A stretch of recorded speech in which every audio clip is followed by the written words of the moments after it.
This is Unpivot, the show for Excel and Power BI fans and anyone who loves chatting about data.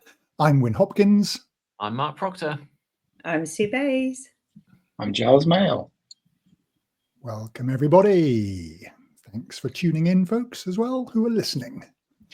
Right, what's news, folks? Let's get into it. What's happening? Sue, I'm fired Sue up. what's on your hoodie, Sue? Yeah, What's on your hoodie? Got to the side. Look what Microsoft Can you sent me. describe it, please, Sue, for the podcast listeners? So I've got a lovely black hoodie with a beautiful multicolored little heart on it. And what I have, which I didn't show you, is I have MVP on the side with my name on it. Sue. Personalised. And on the back it says, I love Microsoft Learn. So I Have you been really like Microsoft Learn. I use them a lot. I publicise them and they've asked me to be part of their group. So, and they sent me a hoodie. Excellent.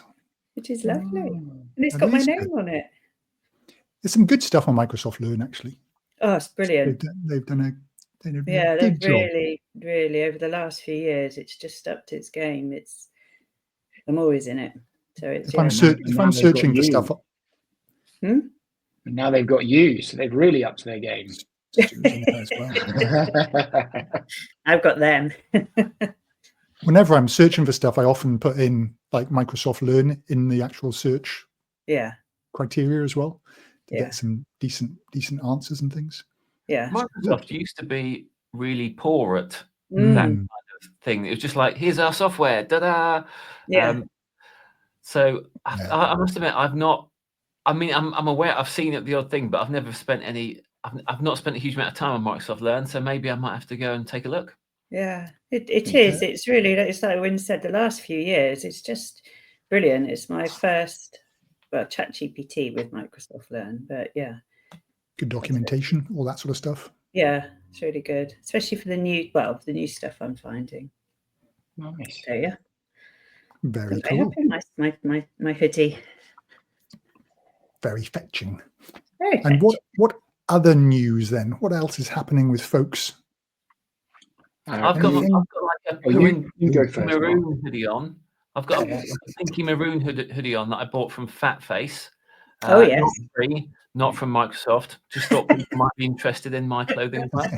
Do we go around the room? Is this for the I think we should. I mean, just to feel special. I'm wearing a Jack Wills jumper. I'm bald. I've got a beard. I put my sunglasses on. Just imagine me like this. There you go. And I'll be flaunting the rod and gun pale blue sort of, I don't know, what type of top is this? Tennis top? I don't know. Polo shirt. Polo shirt, that's the word I'm after. I'm not posh enough for polo. Yeah. We are going to have 1 million listeners in no time, guys. Oh, no time. This is cutting edge. But we are now, we have a new string to our bow, Win Hopkins. Oh, do we? What's happening? Do we? We do, don't we, Mark Proctor? We are influencers and motivators of fitness. Should we categorize ourselves in the fitness? Yes. I think that's been Sue's aim all along, to make us a fitness podcast. Right. Now she's getting her way. Yeah, you influenced someone. I influenced you, and then you influenced Lynn. It was Lynn. So Sue did her like a sub 4 hour marathon. So I thought, if Sue can do that, I can at least run 5K. And then Lynn on LinkedIn was catching up on the podcast, and she thought, you know what, I can at least walk 5K. So we are health influencers. I feel like there needs to be a minimum threshold you have to cross before you can call yourself an influencer, and 1 feels like a very low threshold. So Ronnie and Mark and all the other people that are now on my Strava and we're influencing, you have to say in the comments, because right. That's so that there's more than one. About the same level as LinkedIn in top voice, probably that sort of. Oh, hang on. More. No. That's a whole different kettle of fish. My goodness. If we're going to talk exercise stuff, I actually was quite pleased with myself because I do a regular little 20-minute circuit around my neighborhood on my bike. Just sort of go as fast as I can. But I normally like listen to podcasts and things, and I tend to go quite slow. And I've been trying to get sub 20 again. I used to be able to do it, and I haven't done it for months. So I put on my rapid music playlist on by 19 minutes, smashed it. Oh, yeah, 2 or 3 minutes off my time just because I had some music that just kept me going. Whereas just listening to a podcast, I was just plodding along, you know. Yeah, I find that. You have to share it in. My favourite for fast is AC/DC. Yeah, good call. Bit of Thunderstruck. Yeah. A Devil Goes Down to Georgia. Is that the name of the song? I don't know. It's an Highway old to song. Hell. Highway to Hell. Oh, share it with me. Share it with me. I'll share my Spotify playlist. Yes, Highway please. to Hell is the tune at the start of the Marathon des Sables in the desert as you're crossing the start line. Helicopters flying around, Highway to Hell blasting out, and then you just got to do a marathon as well, in the desert. Oh, I like that. I'm going to write that one down. It doesn't make me want to run it though. If you think this is the highway to hell, I'll be like, oh, I'm good, thanks. Good, thanks, I'll stay here. Giles told my sister about that one. She was horrified, wasn't she? It's great fun. You should do it. Yeah. Random side note about keeping fit and healthy. So sit-stand desks and software to make you have breaks. Yeah. Have you ever used any of those? Yeah. Yeah. There's a Chrome extension called Momentum Plus that I use, which is there's a free version, and it does nice little things like it'll do a countdown timer, and then it's essentially you could just use a Google timer, to be fair. But yeah, I quite like doing that sometimes. 20-minute timer, 100% focus, then have a break. It's good. We've had one for ages called Wellnomics, and I've basically been ignoring it for 10 years, and now I'm paying the price. The alerts come up, and I just go dismiss. So there was discussion in our company about just not paying for it anymore because like everyone's just ignoring it. But I really went, look, for the younger people amongst the company, just start doing it. Have breaks regularly because your eyesight will go, your back will go, your arm will go, your wrist will go from your mouse work and everything like that. So just have lots of breaks, and that stuff does help. And sit-stand desk, I've now got a setting on there, and it sort of forces, a little arrow pops up to say stand up every sort of half an hour, and then sit down every half an hour. I'm finding it quite entertaining for the first 2 days, but it's probably going to annoy me senseless in about a week. So there we go. I like the thought of it. I've got a kitchen timer that I use. So under the whole Pomodoro technique thing, where you do your 25-minute sprints, I set my kitchen timer to 25 minutes. It sits next to my desk, and then click go. I admit, like most things, I'm like, yes, I should do this, and then you'll do it for a few days, and then you forget. but equally, the intention is there to do the 25 minutes, 5-minute break, 25 minutes, 5-minute break, and after 2 hours, you then take a longer break. And I think if I do it, I think it does actually yield reasonable results in terms of productivity. The problem is that I then set myself unrealistic goals of in the next 25 minutes, I'm going to do 6 hours worth of work because I'm now using the Parkinson principle that you fill whatever time you have. But it turns out that once you're full, you can't keep squeezing more stuff in. But yeah, so I do use that from time to time. Very good. There's sort of a momentum thing as well, though, that you're sort of in the middle of coding and then a warning pops up saying have a break. That's from somebody who does a lot of coding. That side of things is annoying. It is annoying. Breaks your chain of thought type thing. But after 20 years of doing it and not having your breaks from your desk, it does start to hurt a bit. So that's my little public service announcement for all listeners. Take your breaks. But equally, how many times have you gone, I won't take that break because I'm so close to solving this. I'm so close. Just a few more seconds. And then 3 hours later, you're like, I'm so close to solving this. A few more seconds. That is exactly it. Yeah. Yeah, I can relate to that. Nearly there, and then it's just one more thing. You're like, oh no. And I saw you're presenting, Sue, at the Vancouver meetup on Python. Oh yes, for Ken. Ooh. Yes. What date's that? 15th of May, I think. I'll double check. 15th of May. I noticed I'm running a course that day, so I was looking forward to attending. I'll have to watch the recording. Have to watch it. Yeah, I'm doing Python, taking them through how to use Python in it. So yeah, I think it's the 15th. I watched Owen Price's video on Anaconda code. Yeah, the Anaconda add-in. Needs a few episodes of watching that.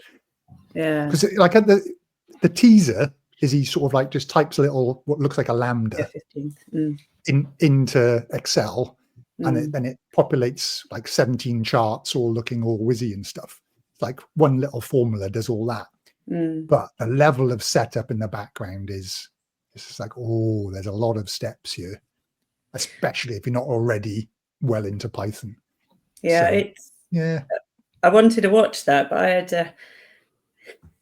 I was taken out to watch the rugby with one of my companies, and it's a nice corporate entertainment thing. So it's not something they're such fun as well. But Anaconda is a free package that you can install that data scientists use, and it's so incredibly powerful. So I haven't yet had a chance to have a look at it, but I was gutted because he was running a session with Brian Julius that I wanted to get in on. I think you mentioned it. You mentioned it 1 or 2 podcasts ago, and I sort of tried to shoot you down saying Anaconda's already built into Excel, not knowing what you were talking about. And then I realized now that was what you were talking about. So yeah, it looks interesting, but again, one of those things that I haven't got too many. So I was right and you were wrong. Yeah. Don't give her too much ammunition. She will remember that. She will lord it over you. Only because Win is such a font of knowledge. Well, I'm just in a whole week of losing streak on being pulled up on things. Even my 15-year-old daughter got me on something with a credit card the other day that said, that won't work. Just don't bother. Don't do it. And she went, beep, and went, worked, and went, oh, all right. See, I showed you. I sold you. While we're on the topic of, proving yourself right, I think we need to speak to Win because there were a few podcasts ago, and we haven't discussed this yet. So we were having a discussion about something, and Win decided to insert into the podcast an editor's note. Really? He did. He had a little drop in. It was a discussion. I can't even remember what the discussion was, but he had a little drop in that was like, "Here's the editor's note. I'd just like to state that what Mark has said is the long way of doing things. What I said is the much faster way. You can listen to me and not to Mark." Now, this was like 2 or 3 podcasts ago, and we haven't discussed it yet. We haven't discussed it at all, let alone on the podcast. So, Win. Editor's privilege. Can I just say for people listening, Win is looking very bashful and laughing. I also called out Sue for being late at the start of last week's podcast as well. I know. What did you call me? Tardy. Sue. I know. Tardy. Fantastic. I made someone laugh though, didn't I? They liked my entrance. Look, I think editor's notes are fair game now. Are they? Interesting. I've set the precedent. Interesting. Who's editing this week's pod? Me. We'll take you up on that, Sue. Yeah, I don't mind doing it this week. Must be my turn. It was some sort of regex XLOOKUP approximate wildcard search thing, Mark, that was the issue. I'm more than happy with being wrong, but he doesn't even give me a chance to reply. It's just there. You could have replied in the next episode. I forgot about it. I love it. I didn't realise that we could do that, but I'm feeling quite excited about it. Well, Win's now broken that barrier, so it's now free for all. I did when I was editing it the last time. Win started it, and we weren't going to. We started and it didn't record or something, and then so I got it so that when it started, it had Giles laughing. It's always a good start. That rare occasion. And Mark, I watched your video about the should Excel have blanks, or should how to avoid dynamic arrays showing zeros instead of blanks. Yeah. And my question is it possible, or should it be, and this is for all of you as well, should Excel have a blank function, just like DAX has? Is it possible? It's not possible. It's not possible at the minute, because if you've got something in a cell, there's something in that cell. But should it have, because effectively, even if you like this, even if you say this cell is filled with a blank, it's going to have something. So you're kind of tricking Excel into thinking that it is blank. I suppose Power Query has a null value, doesn't it? Which is the equivalent. Yeah, Power Query's got null of a blank. DAX has got equals blank. You know, if you go equals and click on a blank cell in Excel, it shows 0. Yeah, I don't know if there's actually a real life benefit in calculating a blank, because ultimately, if it looks blank visually in your eyes, the only thing you're really going to use blank for is if you want to find blanks, which you might want to do in your find. You might want to find blanks. You might want to calculate on other blanks, but then there's other things that you can do. So I think the place where it would be useful is in charts, because at the minute you've got the #NA trick to force a chart not to render. So in a chart, I think there's definitely a benefit in a blank, but otherwise, maybe potentially the World Championship in that niche little environment. I bet there could be questions that come up where you'd want to find blanks, count them, whatever. Well, there's that thing of not returning something. You just say, equals double quotes to populate a cell, but that can result in issues then, because it's not treated as a number. If you say return a number or double quote, there can be other formulas that then don't work properly, because you don't want a 0 there. So then the alternative is to format it, as an empty cell. Just don't display the blank. But I don't know. I've come across a few cases where I think, equals blank would be good. Yeah, count A instead. If I wanted to count something that didn't have numbers in it, then I wanted to know how many weren't filled, then I'd have to use count A. Yeah, it'd be nice to have a count blank. Is there a count blank? Oh, I don't know now. Well, there's an is blank, which will give you a true or a false, and then you can count how many. Convert it to a 0, and then you can count your. Do you think there's anybody left listening? Not really. We started low with what are we wearing? Just before we went live, we were talking about triangular hash browns. I think we should talk about that again. That was great. More fun. Yeah. They are the best triangular ones. Triangular hash browns. No, let's not get to that one. We'll save that for next week so people come back. And you wonder why I turn up just on time. Triangular hash browns. An unprocessed cheese that isn't cheese. They're the best ones. I did have a KitKat with a whole chocolate end to it last week. That made my week. So, an effective one, but actually it was good. Biscuit. Great. That's a good defect. Can I ask a KitKat question? Sure. I mean, you've brought it up now. Does everyone snap the KitKat into 2, or does anyone like me just eat it the way it is? I just devour it. Yeah. Lengthways. No. Straight in. I'm straight in with Mark. What about a cream egg? Does anybody just shove the whole thing in your mouth? Or anybody those are horrible. Too sweet. No. Yeah. Not good. Sticky. No. How many calories in the smallest piece of thing that you can get in your mouth, and it's just full of sugar? Oh, it tastes good though. It does taste good. Not part of my controlled diet that I'm on now, but I remember what it tasted like. Any other news from anybody? I've got one. Else happening? I've got one. I was inspired by Giles the other day, who mentioned inbox 0, and I've since setting up my own business, I've not been on inbox 0. Okay, because when it was just like the side hustle thing that was happening, and therefore, if emails built up, it didn't really matter. Well, at work, I had inbox 0. I've kind of by the end of the week, it was inbox 0, but good enough. And I thought, right, things are out of control, so I'm now down to inbox 0. I gave myself a little pat on the back. Well done, Mark. Then I left at the end of the day. I came back in the next morning and I had 35 emails all from the MVP list about some things. I'm like, this is why I need inbox 0, just to know what stuff I don't need to read. Yeah. MVP emails for me straight in a subfolder. I check it once a week. It's busy. Yeah, there's too much. There's a lot of stuff in there. But anyway, I was pleased that I got inbox 0. If anyone else is inspired to get inbox 0, just like me, if anyone else wants to be inspired by my running, by my inbox 0, just type #inspired into YouTube or LinkedIn or anywhere where you can make comments. Just #inspired. That's all we need. So inspire us with your running then, Mark. Well, I think I'll be quiet on that one. Yeah. Okay. You're breaking up a bit there, Mark. I've got news. We did a speed run. Myself, Jack Kennedy, and who was it?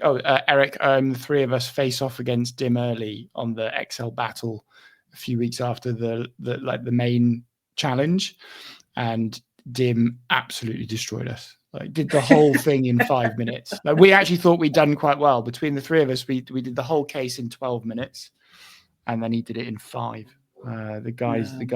He's an alien. So what's the concept of the speed run then? You just sort of time yourselves and then somebody else does it, or you head to head, or what? So we take the whole battle from the last round, which is like 7 levels. We don't do the bonuses, and then Jack, myself, and Eric split the levels up. This time I took the hard level 7, which was a big map case, which tend to be quite hard.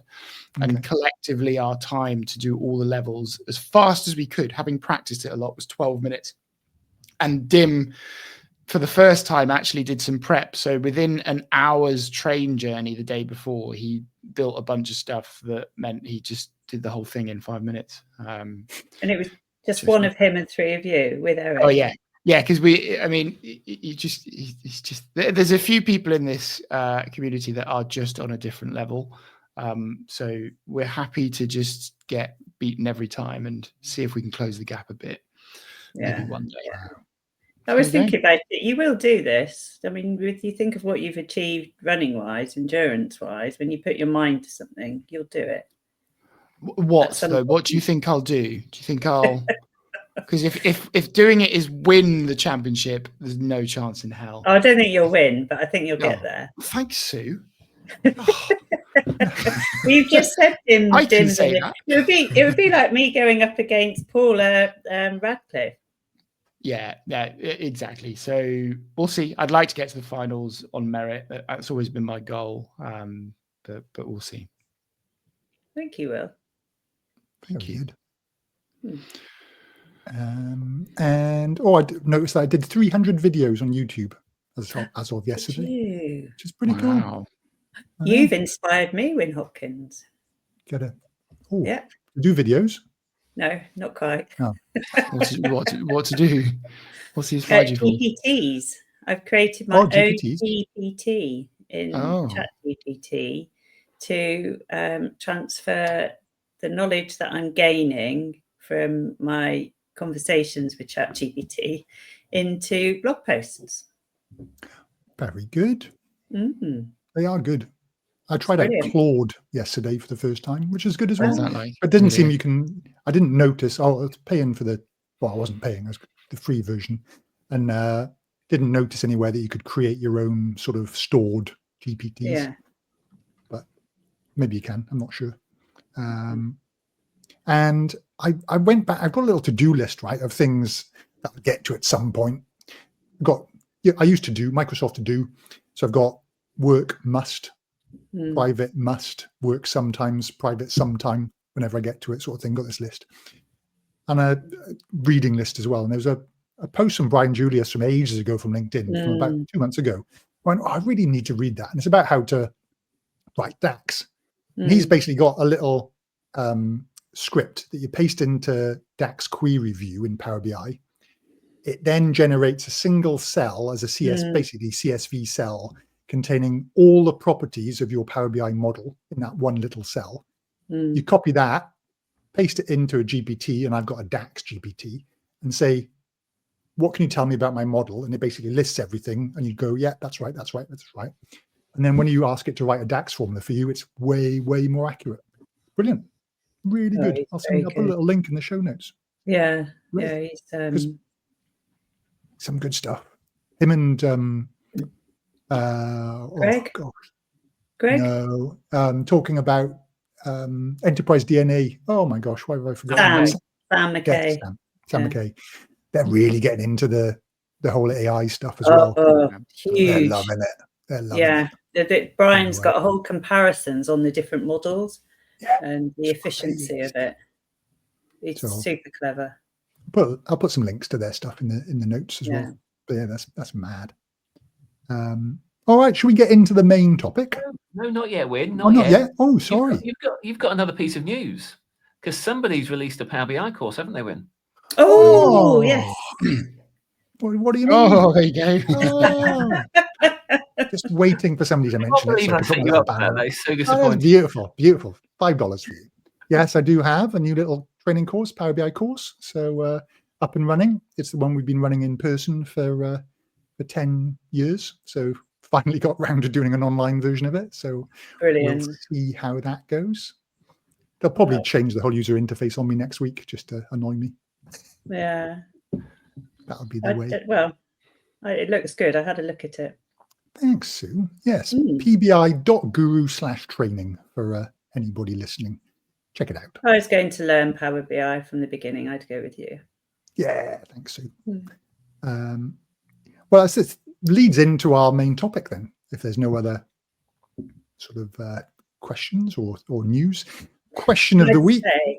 I got OpenAI working in Python. In Python? In Python. Okay. Python, so that you can use Python to connect to loads of data sources and then run ChatGPT on it. Come to SQL bits. Scary. It is scary. It's very cool. Alrighty, let's get the music going. It's the question of the week.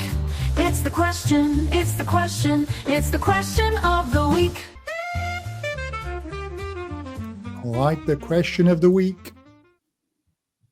What value does experience have?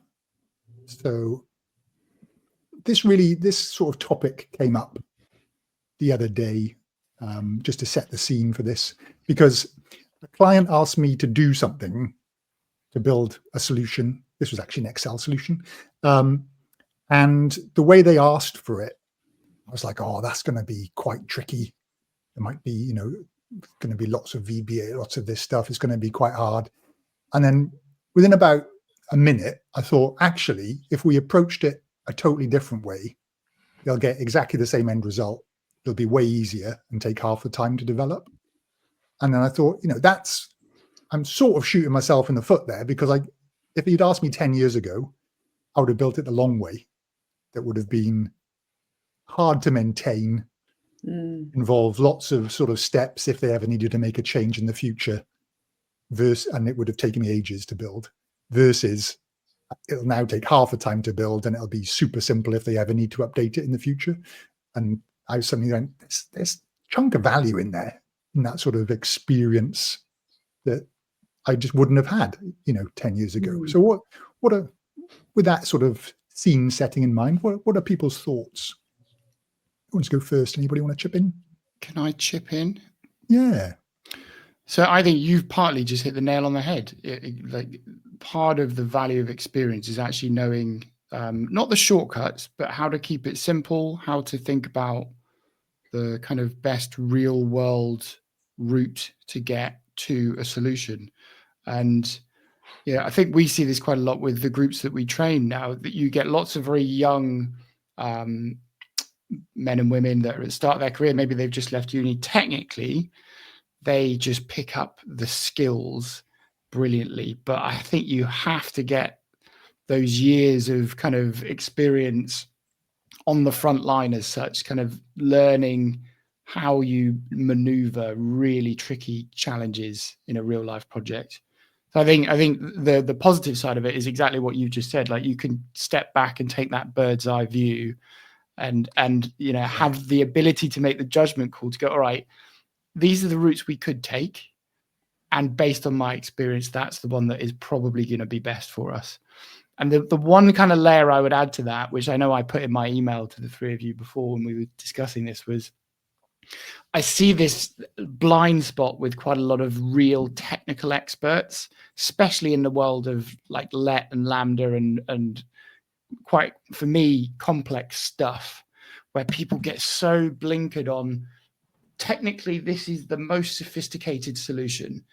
And I just think half the time, like, normal people don't care. Like, having the best technically sophisticated solution, which might be a crazy lambda to do it all in one cell, is fantastic if everything you go to bed about, thinking about is what's the best sophisticated solution. But actually, people just want the right answer as quickly as you can get it in a reliable and professional way. So yeah, I think there's experience gives you an ability to kind of step back and have that layer of awareness. And I don't think there's a direct correlation between technical skill and years of experience and experience that allows you to make that judgment call. There you go. There's my initial pitch for the three of you. You want to go, Mark? I can go. So I think there's a few elements in here, and sometimes I think the piece around experience is more around understanding that if you take a certain path, what options does that then close off?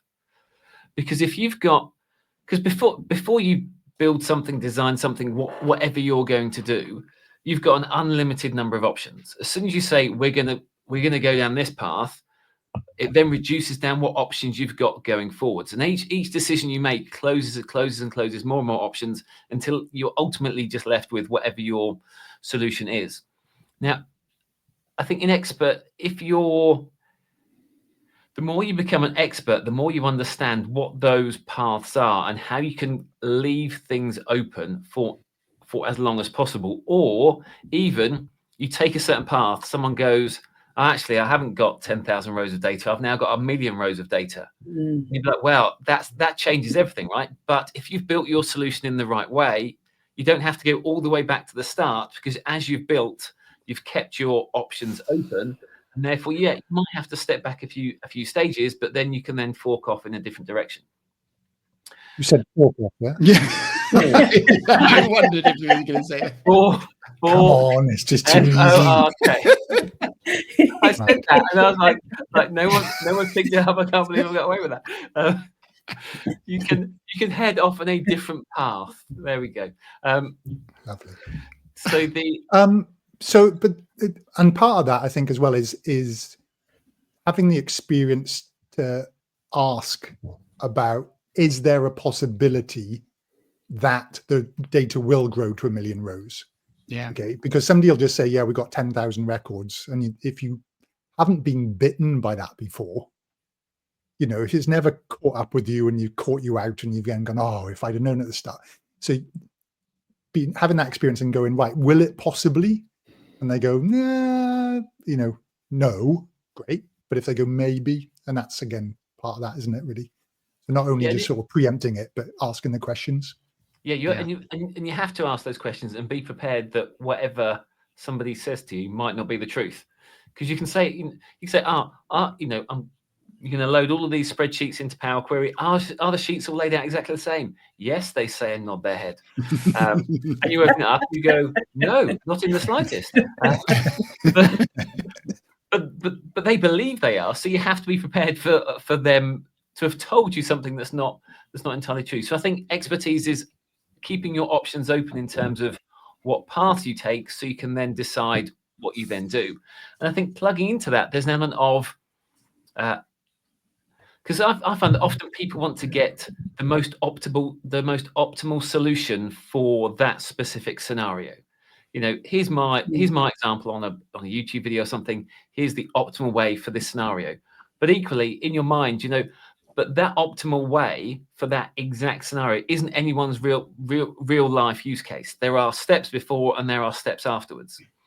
Yeah. So you have to kind of be like, in the greater context of what you're doing, what what then is the best option. And it's not always the most efficient thing for this exact solution. It might be the fact that, you might take a long way round to do something because that's the better option in the long run.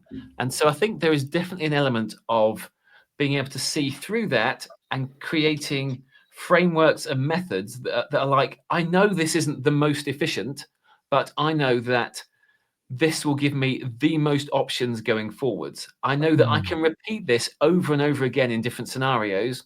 So therefore, while it might take 10 seconds longer to refresh, I then have more options going forward, and it almost doesn't matter what happens.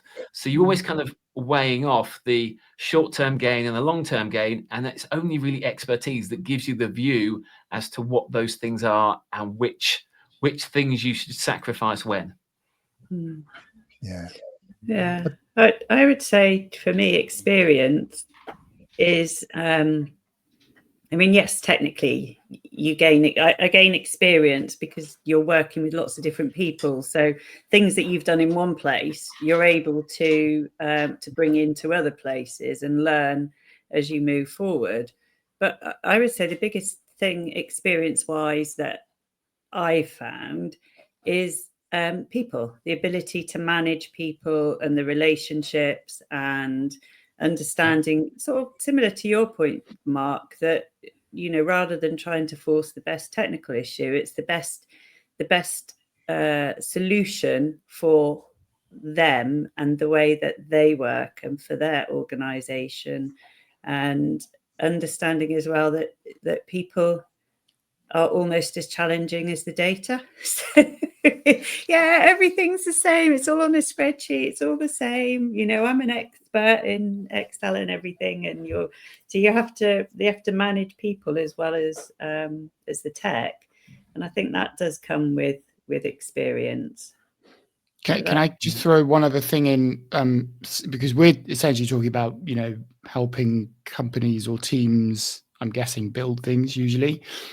If you think about training and teaching as well, experience is I think it's probably the most important thing, like actual training experience. Maybe some people take to it, naturally, but I think I was chatting to Deb Ashby about this recently.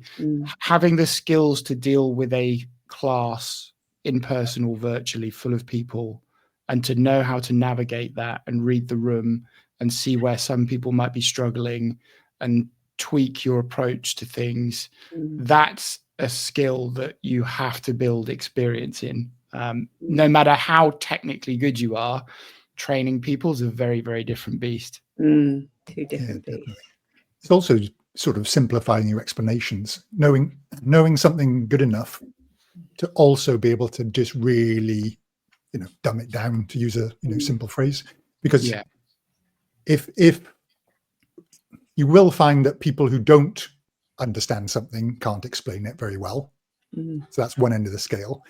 People who understand it, they see the matrix, code in the background, they can struggle to explain it.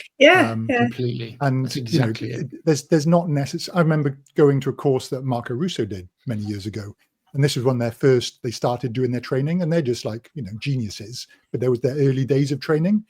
And he admitted, he admits now that they weren't really that good as teachers back then. They got way better because they've done years and years and years of it now. But at the start, they didn't know how to pass on how they knew what they knew. Yeah, you find that with maths, for example. Sometimes the best maths teachers aren't the ones that are naturally gifted. They're the ones that have had to struggle because they understand where they've struggled, so they're able to then explain better. Which can be where not having expertise can be a bit of a blessing when you are teaching somebody as you are learning. So we're all on this sort of learning curve. And there's like, I've done a video on, I did a video on lambdas before I knew what the hell it was. I've done a video on Python when I don't really know what Python is, but I was just like, I'm just dabbling. I'm being honest here. I'm not an expert in it, but I'm having a go and I'm getting started. And everybody, so you can pass on valuable stuff by not being the expert in it, but just sort of being on that path of learning. And the experience bit comes from knowing what's relevant and then how to be empathetic with the audience and just sort of go onto their level wherever they're at. And that might just come naturally because you're on the same level. Or if you're way higher in your experience level, simplifying stuff. Our training course over 10 years has got less and less content in it every year. Yeah. Because it was from a comfort blanket as a trainer to start with, having 1,000 examples about everything and just bombarding the people and never taking a breath, to then eventually going, right, let's do the essential stuff and let's bring you along for the ride and let's give you time to ever think about stuff. And that's the sort of, the change over that period. Yeah. There's one area in terms of training that I find difficult, and you guys might kind of also find this. It's when somebody asks a question, and they ask a question, and the answer is actually it depends. But it depends if you can go through almost a 20-minute monologue to explain why it depends. And in that scenario, the question they've asked, at their level of understanding, you could just say yes, you are correct. And to 99.9% of the time, they would be correct. And it's the challenge of, do I just say yes? They've asked this question, is this how this works? Yes. Or should you go, yes, but, and then, because that's where experience kind of gets in the way. Because if you didn't know all the caveats and all the buts, you'd just be like, yes. And you answer the question, they're happy, you're happy. But unfortunately, you go, yes, unless, of course, you happen to have, and then you talk about, unless, of course, you happen to have a data model that contains these 37 things, in which case, and they're like, what's he talking about? So but then I find that a challenge.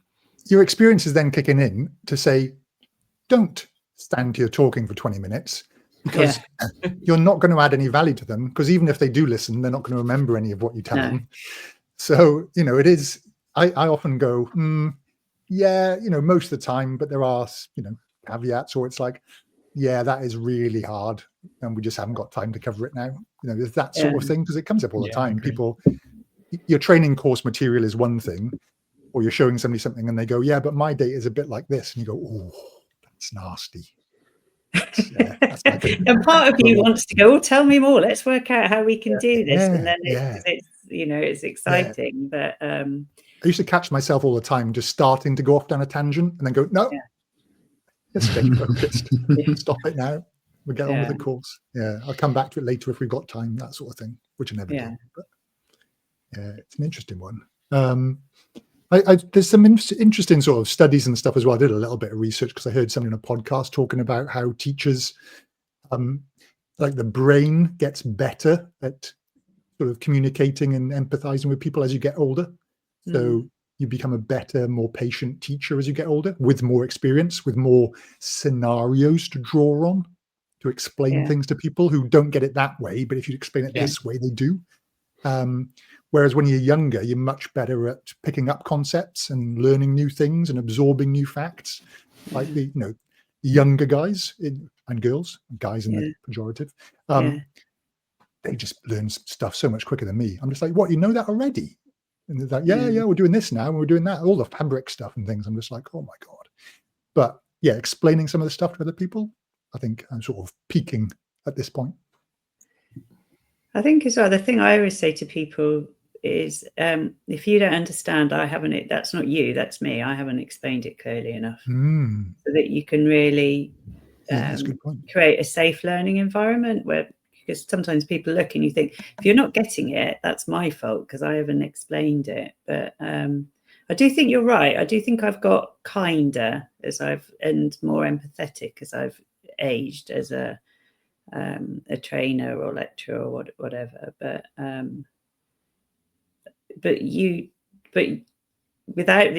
coming straight out of uni or you're in your early 20s or whatever, or early 30s, you're just like bang, bang, bang, bang, bang, learn. And sometimes they come in, well, why are you doing it that way? I love the questions. Why are you doing it that way? You could do it this way, having that energy and enthusiasm and the questioning. That's what I think. So why would you hire either as a consultant or as an employee, why would you hire somebody with experience? With experience? No, without experience. So it's somebody inexperienced. Probably cheaper. I sort of, well, yeah. And I've put a few, while you're thinking, I've put a few points down. Okay, cheaper, right? Which is number one. But you've got to be comfortable with the fact that there's going to be extra time and rework. Okay. And maybe it's a low risk thing that they're starting to get involved with right from the start. But their speed of learning and their new ideas and their engagement in bringing in other information from various places, that sort of thing can be absolute gold as well. Because with experience, you can become a bit stuck in your ways. And hungry. They're hungry. Yeah, absolutely. So we've got a couple of examples of that. There's a couple of people that I think we will hire on a part-time basis within the next 6 to 12 months, just as they finish off a few things, who we've seen how they work and how I won't mention them now, but yeah, I've kind of got enough evidence from how I've seen them operate, how quickly they pick things up, how they deal with people. That's probably been the hardest thing, like for us, is there's certain things we want to delegate in our business eventually that can't always be me and Marv. But as soon as it's any role where they are interacting with people, it's such a huge level of trust. And I don't know how you get around that without seeing very strong evidence that they can be trusted to do that, which we've got. Yeah. I was amazed when I first started with Access Analytics. So, 18 years ago now. And Jeff, who ran the company, set the company up, he just gave me this crazy VBA report that he'd built for a client, and the client wanted it updated and said, right, there you go, off you go and have a chat with the client. And I was just like, are you coming? Just blind trust to a fault. And he's still like that now when we hire new people. And it's pretty much always worked, right? It's just... Is it deliberately a sink or swim sort of, test case almost? Maybe. But it's just, and it's just he just hires people and he goes, yeah, I know, I trust that you're going to do a good job and we'll take the risk that you don't, but you've shown enough sort of sign that you'll be good at it. So nice. And a hell of a learning curve. And luckily I had another person who was there in the office for me to ask lots of questions of, as I was just sort of hacking my way through this VBA and stuff, which I'd never written for anybody else before in my life. I'd only ever written stuff for myself in a really bad way. So building stuff for clients was a whole new experience. Yeah.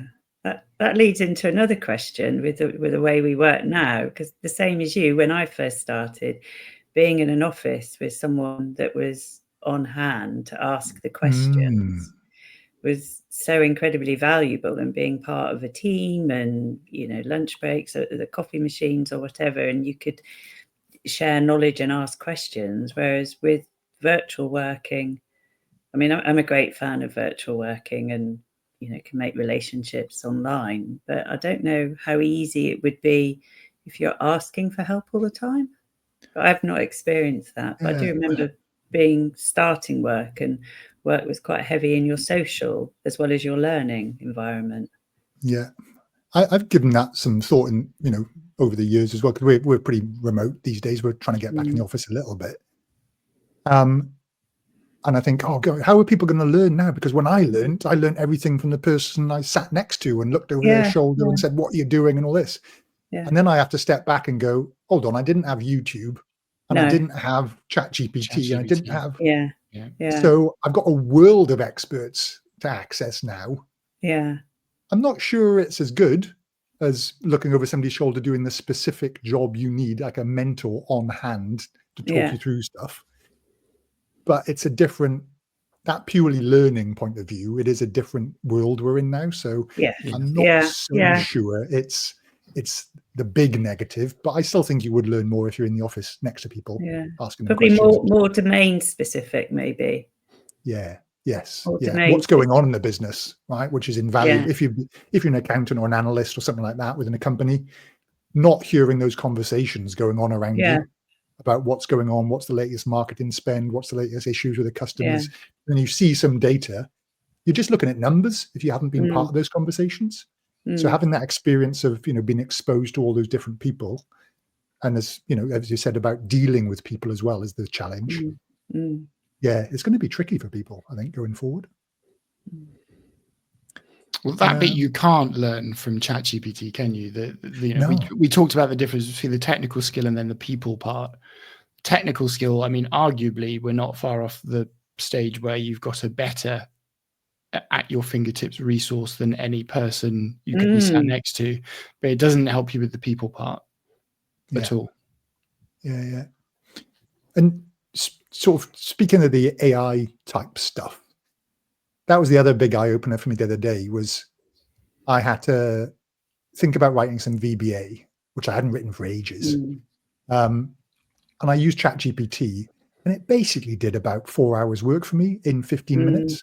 Mad. But it only did it because I knew VBA and I could re-prompt it to write it more efficiently. I could re-prompt it when it did the wrong thing. I could ask it specifically about what I wanted to do and in what sort of framing. And therefore I got an answer really quickly. So that piece of expertise coupled with AI, I think is just absolute gold now. It's just really crazy. Yeah, I'm doing a lot of T-SQL at the moment with Fabric. So, and I understand, I did a T-SQL course years ago. I understand T-SQL, but, the syntax is just, but I know exactly what it is I want it to do. And if it's not what I want it to do, then I can go back and forth.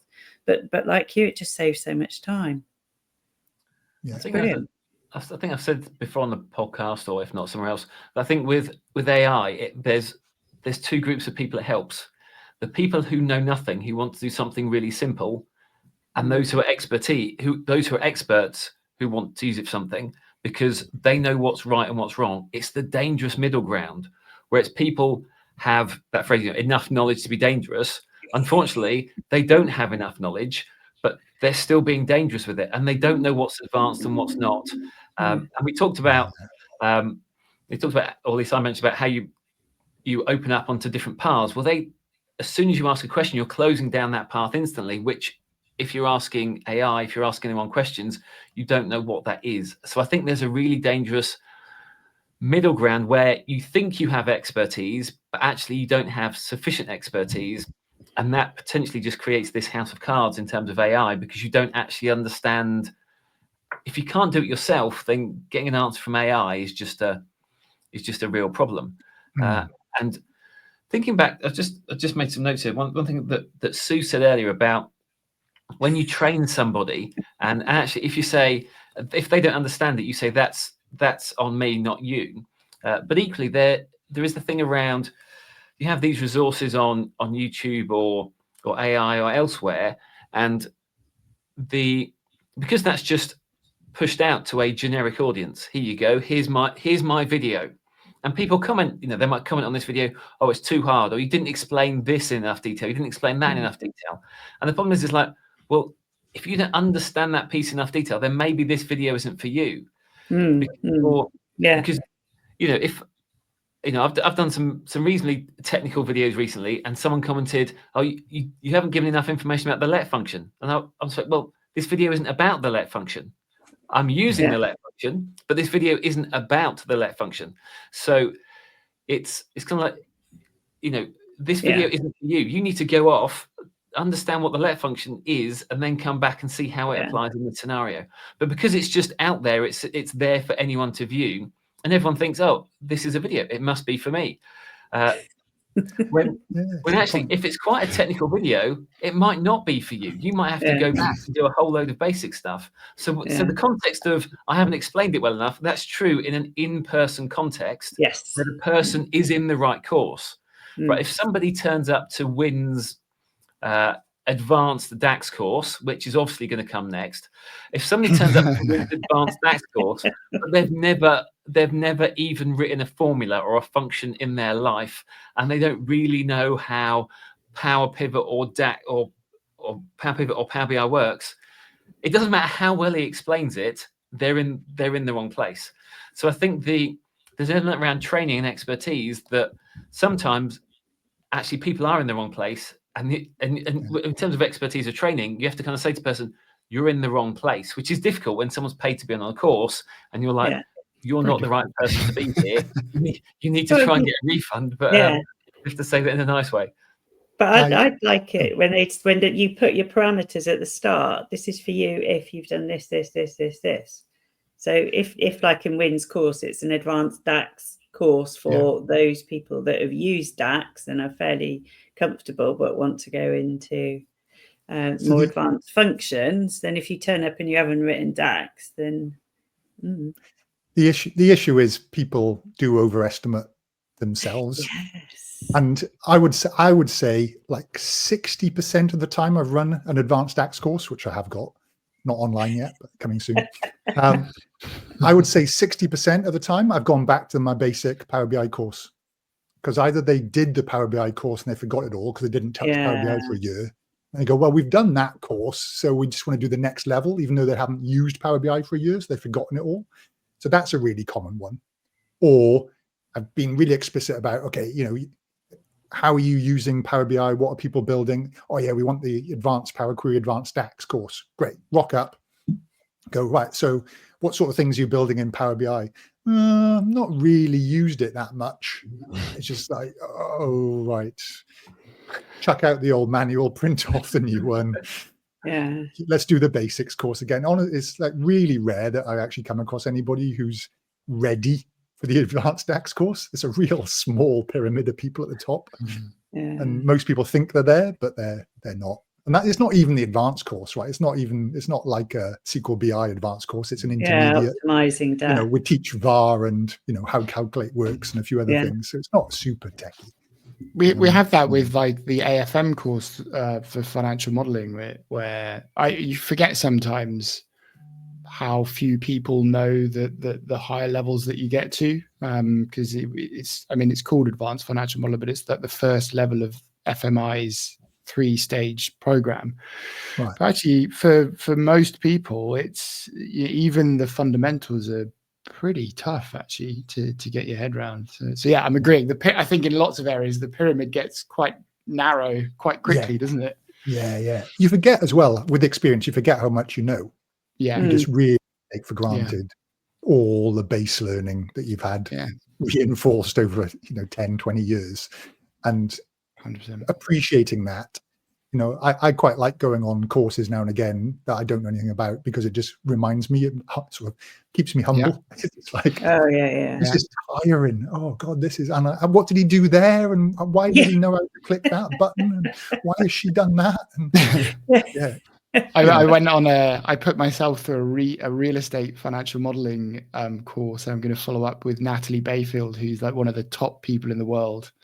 And again, even just within a couple of hours with her, I was like, wow. Again, it's humbling when you go, this person in their area that kind of overlaps with mine just knows this wealth of stuff. I don't know. But, what I do, just as a bit of advice to everyone watching, is I get up every morning and I stare at myself in the mirror and I just go, you are amazing. You are knowledgeable. You are charismatic. You are amazing, Giles. And then I put the fur coat on, I put the tune on, and I start my day. Beautiful. Thank you very much. So it's two of us that do that then. That's good. Do you put my tune on, or do you put your own? Yeah, I even have a mask of you that I put on in the mirror. You should all put my face on in the mirror and say, Giles is amazing. Well, look, once we get 1,000 subscribers on YouTube, we can start selling merch on the channel. Oh, can we? We'll have to have a Giles mask, and we'll have there'll be mugs. I mean, I've got a t-shirt on my online shop already. Too good. Got a box full of them in my bedroom. All right, we started chatting an hour ago, and I said I was hungry then, and it's got even worse now. So I'm going to call it a day for today, folks. Cool. Yeah. No. All right. So lovely. Sue, I think you're not here next time. No, so I'm going to go to the bottom of the pecking order. There we go. It's been a while. It's been a while. I'm used to this. It's been a while since anyone's been away. Yeah. Yes, okay. I'm off to Dante for a week. Lovely. So looking forward to it. Fork off. We'll arrange a special guest. We can. What you say? So, I said fork off. Fork off. I know. Part of me thinks, we'll log on just so that Giles still has to stay at the end, but I don't need to do. It's fine. It's okay. All right, folks. We'll catch everybody in another couple of weeks. See you later. Yes, have a good one, and I'll see you in a month, if not before. We'll see you before. Catch you later. We'll see you before. Fork off. I'm going to say that to everyone. Great. I'm gonna get my mask, Giles. You are amazing.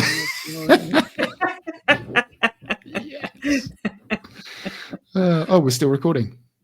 Bye.